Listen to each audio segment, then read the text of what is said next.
I call everyday excellence a multivitamin for life because it's the sort of thing that you take every single day. And so this continuous compounding effect of every single day working on something to get better at the end of 6 months, a year, people almost won't recognize themselves. Welcome to the My Future Business Show, where we get you in front of your best audience and keep you there. Not only are we interviewing the biggest names in business to help you become even more successful, we're inviting you to book your spot on the show to help you grow your business. So at the end of the call, make sure you fill in the interview application form at myfuturebusiness.com/interviews.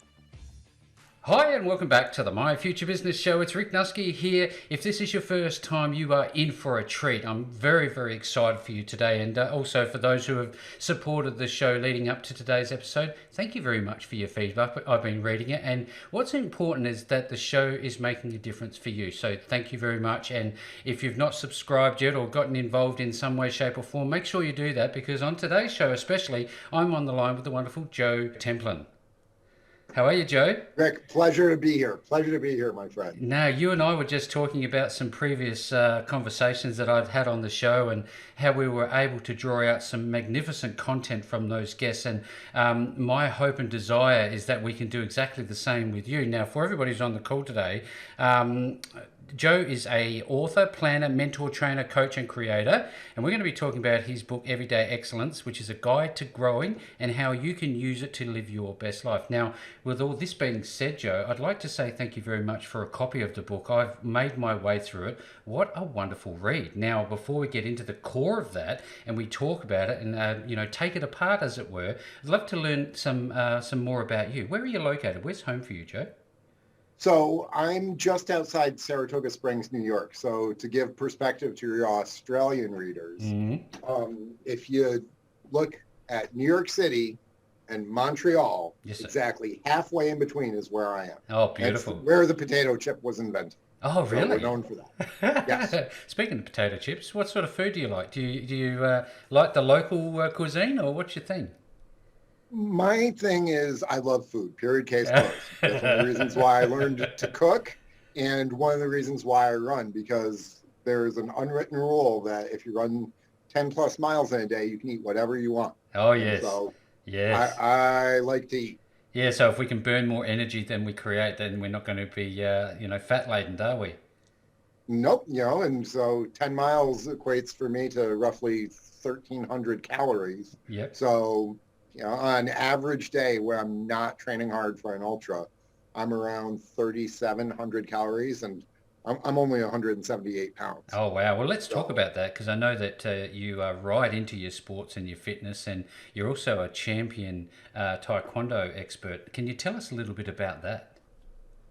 So martial arts has been part of my life for now 35 years, actually. Wow. 36 years at this point. Wow. And it's flies. One of those things that you can do this at whatever intensity level makes sense for you. So before my kids were born and all that, I was actually on track to make the U.S. Olympic squad. Wow. And after my oldest was born, I actually started competing again, won an international championship and all that. Now, I don't train at that level at this point at all. I'm only training a couple hours a week, more as maintenance. But martial arts, whether it's Taekwondo or Judo or Tai Chi or what have you, is the sort of thing that can give you lifelong fulfillment. Yes. And so not only do you have the physical activity, but one of the things about the belt ranks is that you're working towards mastery. You're always trying to reach the next level in terms of your ability. And so you're challenging yourself against yourself, which is something that entrepreneurs should understand, because you're not competing with Google. You're not competing with, Microsoft or any of these things. You're competing with other companies that are near your level, and you're competing with yourself of yesterday. Yes, absolutely. And having that mindset is how you can do the daily things with a big vision to have continuous improvement and ultimately be successful. Well, you're touching on some points here, continuous improvement. You're touching on discipline. Having trained for nearly 15 years myself, I know exactly what it takes to be disciplined, to go and do this each and every day, in and out. What are you training? Gokhan traditional karate. Nice. Now, my children they go to a less traditional form called the Golden Knights. And they're not going to learn how to fight. They're learning to go to do what, Joe? What do you need to tell people about martial arts? They're going to learn how to control themselves. Yes, sir. And ultimately, after they learn to control themselves, then they learn to challenge themselves. Yes. And if they can get those two habits down, the sky is the limit. The limit. You know what? And one of the, excuse me, one of the most amazing things that I find that it's good for is community building, getting part of a tribe and getting them away from the computers. Have you found that? You know, do you see that in kids? That is incredibly difficult, especially in this post-COVID world where everything went online for their education. I mean, our schools were shut down for months at a time. So they were doing Google Classroom or what have you. So their screen time was more than a grown-up who works on a computer for a living. And there's a lot of studies about how it essentially rewires the brain because of the neuroplasticity that they have, especially for the younger kids. And if they have autism like my son does or ADHD, it can actually really, really be bad. So getting the balance of getting them outside, getting them physically active, getting them moving is critical to help counterbalance that. And hopefully your kids adopt some of these ideas, these concepts, this love of getting out and working hard, because that is a basic tool that they can use for their entire life, whether it's physical health, mental health, help with their relationships, help with their communication skills, things like that. I mean, my first public speaking was not being in front of a crowd per se. It was in a dojang giving orders. Yeah, well, it's funny because the one thing that I fear the most is them living a sedentary life. And I will do my darndest, everything that's in my power to make sure they don't do that. Now, Joe, may I... One of the things you can do is turn off the internet in the house. I have done that. That's a good idea. You know, that's quite an easy fix. What happened there? What's the modem's gone? I don't know. Now I know. No, I tell them, you're going outside. You're going outside for an hour. Yeah. Yeah.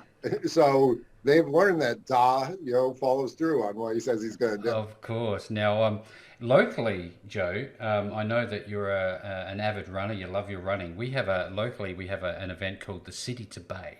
It's one stretch of road. It's a straight stretch of road, but it's they call it, I think, a quarter marathon. And I do it every year, and I don't know how I end it, and I don't know how I get there.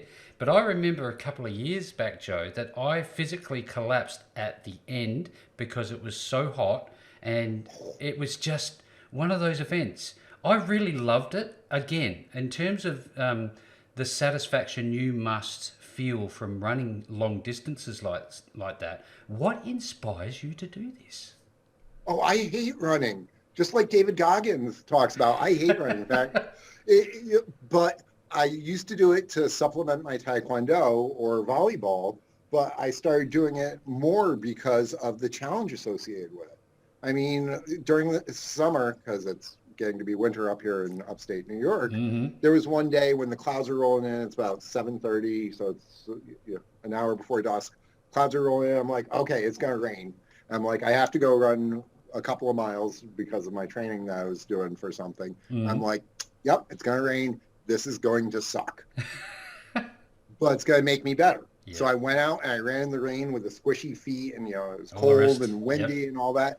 And when I got home, jumped in the shower quick, nice hot shower. Okay, you feel better, had some food and everything. But I put myself through something that I did not want to do because on the far side of pain is glory. On the far side of difficult situations is additional power.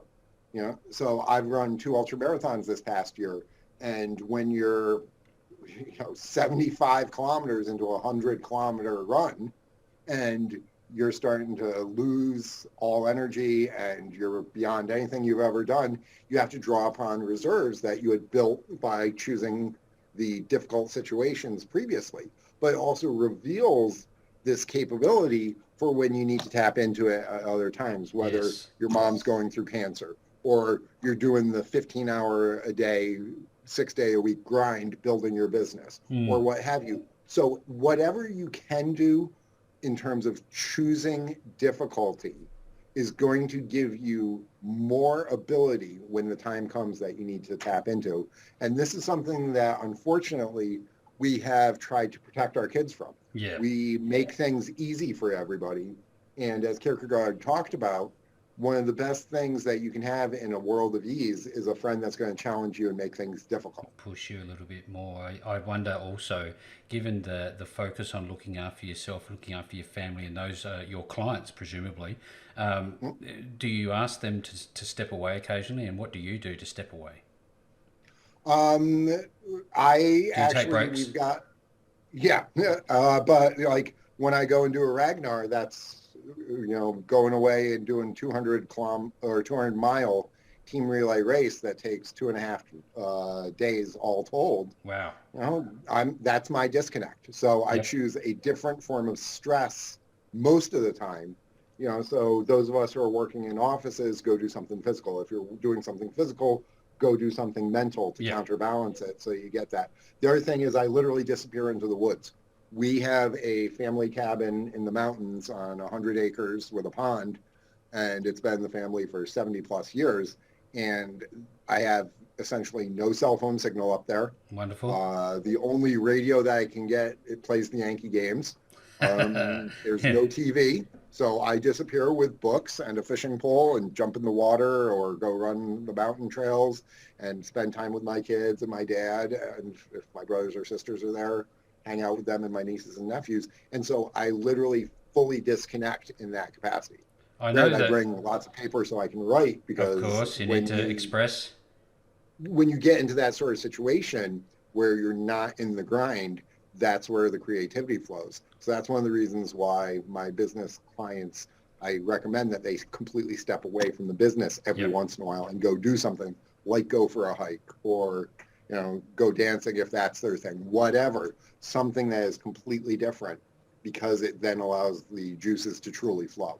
So straight off the bat, pardon the pun, go Yankees. Now, I know that back in the day when we were growing up, we all have stories about, where we started to get these ideas that we loved a certain baseball team or we loved a certain thing that we did. What can you remember in your formative years that is fond for you? Well, I remember my grandfather talking about watching Babe Ruth. Oh, wow. That would have been incredible. My adopted grandfather. And I remember my mom talking about seeing Mickey Mantle. And so I tell the kids about, watching Derek Jeter. I talk to them about watching some of the great Yankees of the 1990s when they were in the minor leagues with our minor league team up here. So I get to talk about things like that. And I just remember my grandfather at the cabin sitting there in his chair, which is still there, with the old radio and listening to Yankee games in the afternoon. And it just became the way that we are. That way it is. And so that is one of those loves that can be passed down generation to generation. Yes, absolutely. Now, you're an early riser, and what's a daily routine look like for you? Do you have a set thing? Yes. So I'm a huge fan of James Clear's Atomic Habits. Mm-hmm. And he's got a concept in there called habit stacking, where to adopt a habit, sometimes it takes 66 days, but that's if you're trying to build a habit out of the blue, not connected to anything else. But if you can stack it on other things that you're doing, literally on that superstructure that you've already built, it only takes about a week. So we all get up at some point. I'm always been an early riser, being a farm kid. I'm up at the crack of dawn or earlier, typically right now 5:15.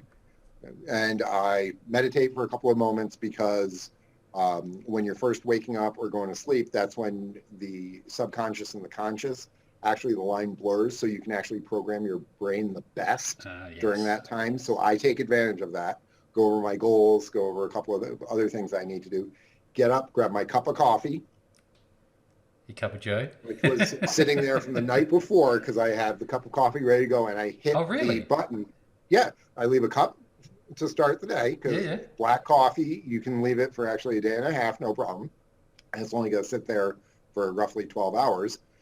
And the coffee pot's ready to go. I just hit the button so it starts brewing the fresh pot. Right. So I've got my primer basically, and the other things ready to go. And I have my cup of coffee and I sit down and I read my Everyday Stoic by Ryan Holiday. I read that particular day. And now I read my a particular day in my book. When I was writing the book, I'd sit down and I'd write for about 15 minutes.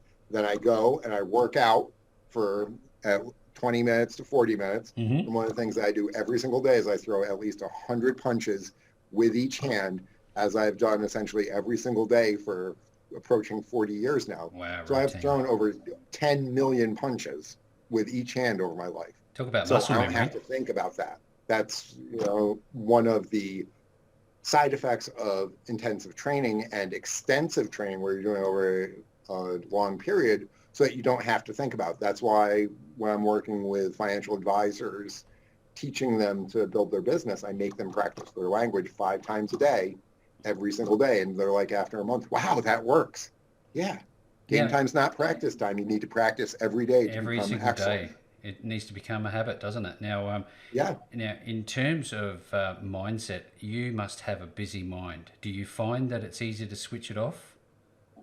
No, it's nearly impossible for me to switch off. I'm ADHD. Yep. So I self-medicate with lots and lots of coffee. But what I do is I try to focus in certain time periods or to limit the distractions. So if I have to make 10 calls for work to reach out to potential clients or to do things like that, I will literally take the computer, the list, and my phone into a separate room where there is nothing to distract me.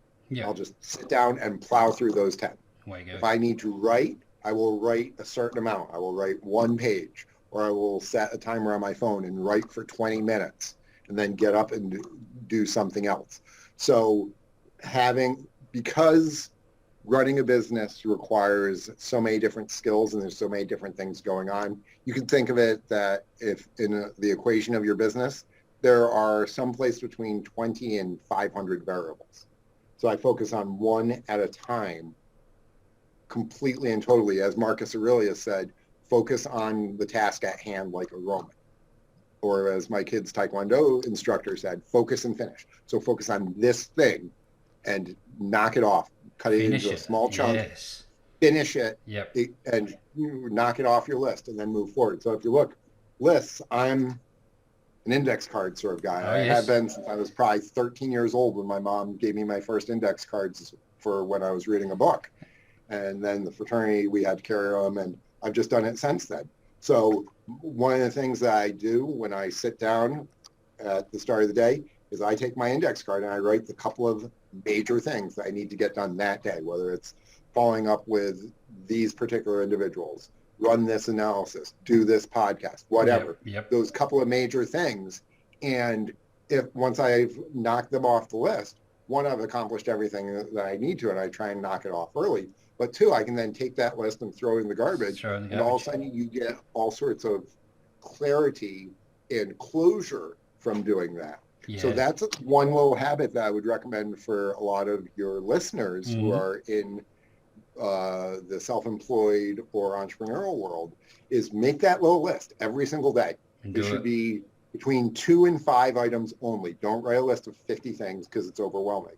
But do that 2 to 5 things and knock them off one by one. Literally cross them off. Cross them off one at a time and just keep at it every single day. Anybody's on the call today, obviously we're taking away some nuggets of gold. I hope you've got a pen and a piece of paper handy. You're taking down some notes now. I'd love to shift gear if we could, Joe. I want to start talking in depth about everyday excellence, but prior to that, I think for the sake of context, it's important that you share your professional background. Could you share a little bit about yourself professionally? Okay, so I am really a Swiss Army knife in a lot of ways at this point. I have lived several lives along the way. Just so that your listeners know, I started college at 13 years old because my parents said 12 was too young. I was an applied physicist, so I literally built weapons for the U.S. Department of Defense. I helped design the entire backbone of the U.S. telecommunications system. So the reason why we can stream and do this is because of some of the research that I did 30 Wow. plus years ago, Oh, which was cool. That is cool. That was really cool. And the And that's general's like, DARPA? oh, Is what are you that talking called about? DARPA? Yes, DARPA. Yes. Okay, thank you. Yeah. Wow. So, that was my background. I was a teaching assistant or a researcher, so I did all that. Mm-hmm. Then we had a family tragedy where my godfather died unexpectedly, and we lost the family farm. And I was having a little crisis of conscience about making things that could be used for weapons, even though mainly it was civilian applications, but there was still some bad applications there. Of course. So I took a detour and went into financial planning, did that for, still doing some of it in some capacities, but I was hardcore full-time, 60 plus hours a week for 15 years. Mm-hmm. Became a member of the $1 Million Roundtable, which is the top 10% of the profession in the entire world. In fact, at one point, I made the top 1/10 of 1% of everybody. Then I went out consulting on my own, and I was developing financial advisors because I had built this skill set and knowledge set, and the teaching bug had come back partially because my mom had been a college professor. I'd been a martial arts instructor, so it's in my blood to try and teach people and make them better. And so I spent the next 10 years doing a lot of consulting, with in and out of the financial world, working with businesses and developing leaders in companies. Did some other things which not allowed to talk about, so I'm not going to. But You've done a lot. I've got a lot of friends in special operations. We'll just leave it at that. Yeah, no, all around the world. Good to know. Good to know. Look, but all along the way, I've been writing to try and take some of the experiences that I've learned, some of my insights, some of the language that I developed that's worked, to try and teach others. So I've written, at this point, a dozen books. Some of them are under a pseudonym, various things. Yes. But Everyday Excellence really came out because one of my friends I was talking with, he's an attorney, he's like, dude, can you just run my life? You're like my life coach. You're like a guru. You're not a financial advisor. You're not a coach. You're a guru. And so he tells me that, and I joked and laughed and said, yeah, sure, okay, give me $1,000 a week forever. That'll do it. Like, whatever. And then I'm like down in my weight room a week later after I'd done my morning routine. I'm listening to Jocko Willink speaking on one device and Black Sabbath blasting on the other device while I'm throwing around some weights. And all of a sudden I had the Satori moment, the flash of insight. Put down the weights, went upstairs, sat at the computer and typed the words, everyday excellence. And I just brain dumped for the next 45 minutes. And that was the crystallization of the supersaturated solution in my brain that ultimately became everyday excellence. Yes, wow. And again, I can't thank you enough for the copy, because straight away I started reading all these quotes from incredibly famous people, and they were sage insights, sage directions that you can take from this book. Tell us a little bit about the one in there that really sticks out for you, or is it transient for you? It is sort of transient because, as I talk about in the introduction, life flows. And so instead of wanting something that was very super structured, I wanted an overall structure where each day we'd have these things. But life evolves, and the book sort of reflects that, sort of like the inspiration in some ways was James Joyce Ulysses, in that sort of stream of conscious, and it is organic. And that's one of the things that I wanted. There are numerous quotes throughout there that mean a lot to me, but let's just choose one. Rick, what's your birthday? 4th the 4th. What is it? 4th of April. 4th of April, okay.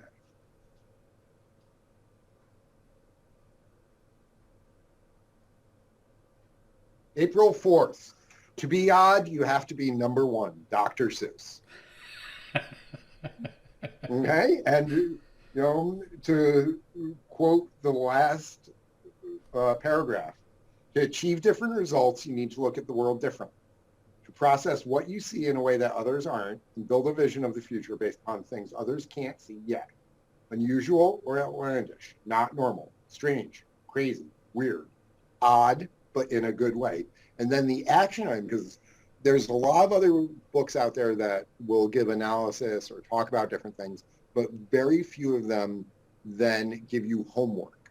And action translates into motivation, translates into excellence. You have to practice. You have to do the math problems. You have to do the martial arts forms. You have to apply pick up yourself. the violin. You Yes. have to practice the language. So every day in Everyday Excellence, we have an action item where you can take the concepts of that day and put them into your life in some capacity. So the action item for your birthday would be, what is unique or just very different about? How can you leverage that? So the fact that you're doing these podcasts, Rick, that is a fairly unique capability that you have to be able to connect with individuals and get them to tell their stories and draw out pearls of wisdom Yes. Yes. from them that you can then share with others. I love this because And so- I can I just add to this and we can continue this conversation. Absolutely. I listen to this and I think about, the personality profiling books that you see. It seems like it does some of that in a sort of a roundabout way, but it really does it in an interesting way. I mean, I would never have thought to have connect myself with Dr. Zeus of all people. How did you come up with these things?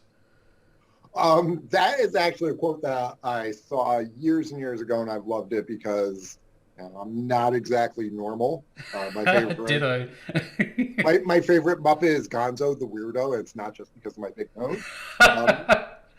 So what I did is I've been just looking for quotes and concepts and ideas forever. It's something that instead of me trying to express an idea, why don't I take somebody who has already done so at a much higher level, whether it's Mahatma K. Gandhi or Muhammad Ali or Dr. Seuss or Shakespeare, somebody who has put this out there already, and then just be able to go much more in depth on it and deconstruct it, not just in terms of what it can mean to me, but how it can apply to readers across many different dimensions.